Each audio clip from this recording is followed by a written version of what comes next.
guns up here. It's coming from the house. Pull up, boy. Get up there.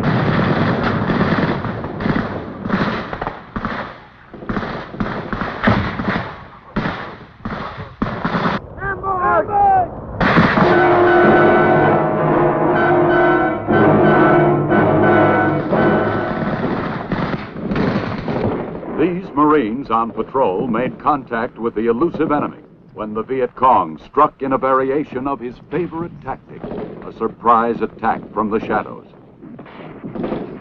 But the VC, already aware he has little chance of winning a stand-up fight, is learning he is being engaged by a fighting force quite different from that he met and defeated a decade ago.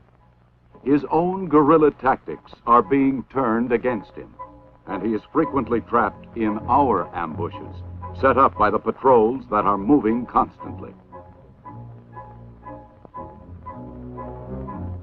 It is through skillful use of patrols of many different sizes and types that our military commanders in Vietnam maintain contact with the enemy and exert the constant pressure which is weakening the VC's grip on areas he has controlled for years by tyranny and terror.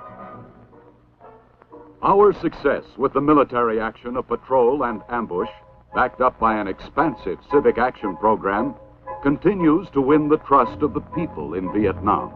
Many are no longer afraid to give us the information that leads to the enemy's hidden caches of supplies, often including a variety of weapons, and to Victor Charlie himself.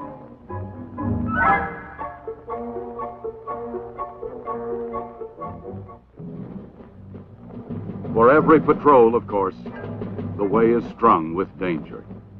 And only constant vigilance can turn up the vicious array of often primitive, but surprisingly effective booby traps and obstacles with which the crafty enemy has pocked the green earth.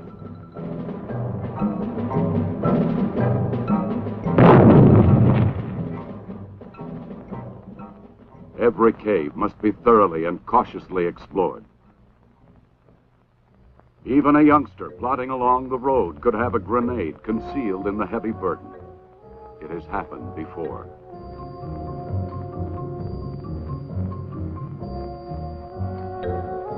The patrol must wait until the road itself is swept with mine detectors. When it moves on, it finds the spider holes in which snipers have been or may still be hiding. The patrol search turns up punji pits filled with needle-sharp bamboo sticks.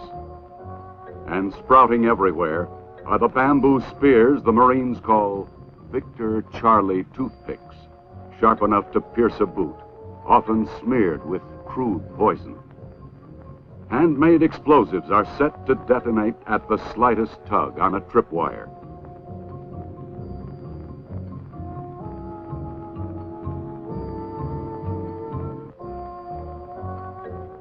Yes, every foot of the way is strung with danger.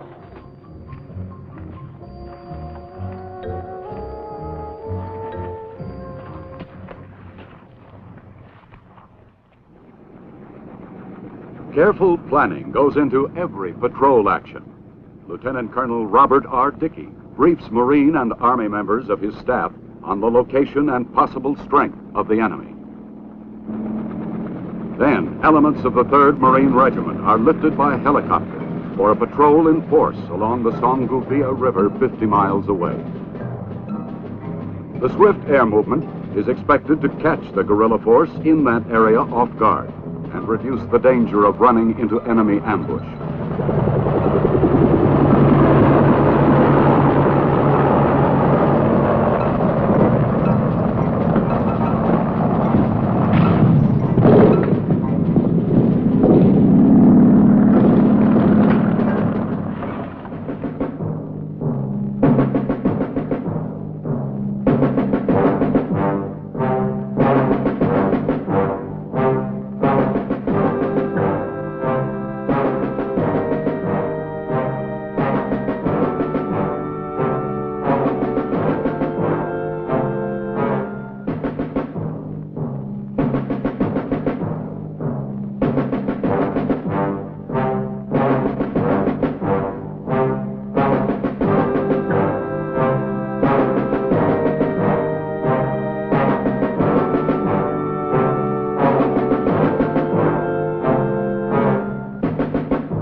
Miraculously, the exploding booby trap injured no one, but almost immediately, at least 30 VC opened fire from the village ahead.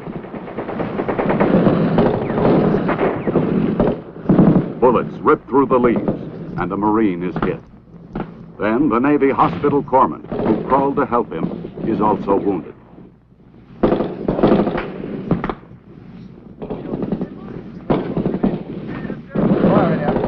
Riflemen push forward, past Vietcong civilians cowering in the ditch along the trail.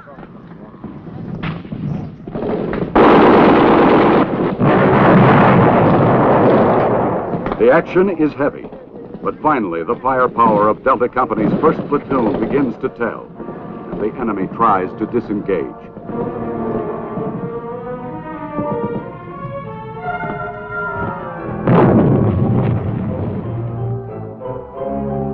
In the village and beyond, Delta Company finds what's left of the enemy.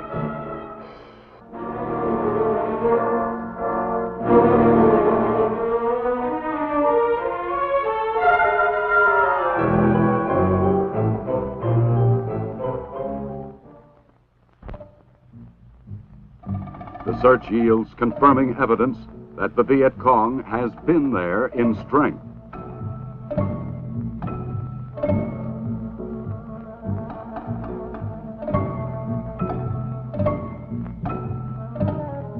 In the tree lines and along the bank of the nearby stream, the patrol uncovers a complicated network of trenches and tunnels. After a careful probing, Marine combat engineers are called forward to destroy the enemy fortifications.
Colonel Dickey's patrol in force has accomplished its mission: search and destroy.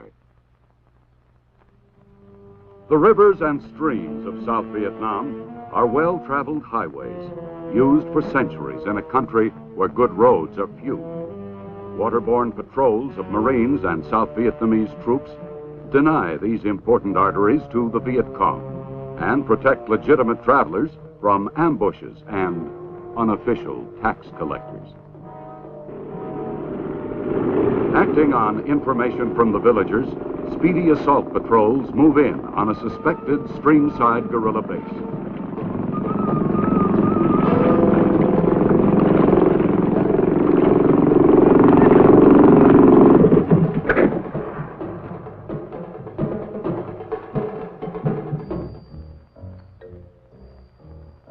Always, the mission of the patrol is to make contact with the enemy, to determine his strength, disposition, and intentions, to seek him out and destroy him. Marine Lieutenant Richard Nicklin and combat photographers covered such an action during Operation New York. This is the 1st Platoon of Gulf Company, commanded by 1st Lieutenant Terry Moulton.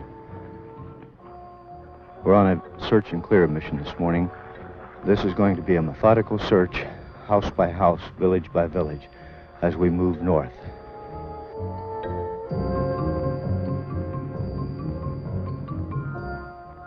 We're looking mostly today for military-age men that may possibly be VC. So far, all we can see are women and children and old men. There are no young VCs. We have Vietnamese nationals who do the interrogating, asking where the VC are, where they may have gone. We're looking for tunnels, caves, anything where the Vietcong may hide.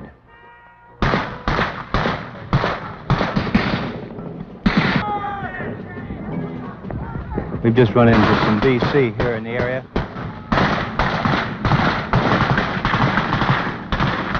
Right immediately to our front is a group of huts at the edge of a small village, getting some return fire.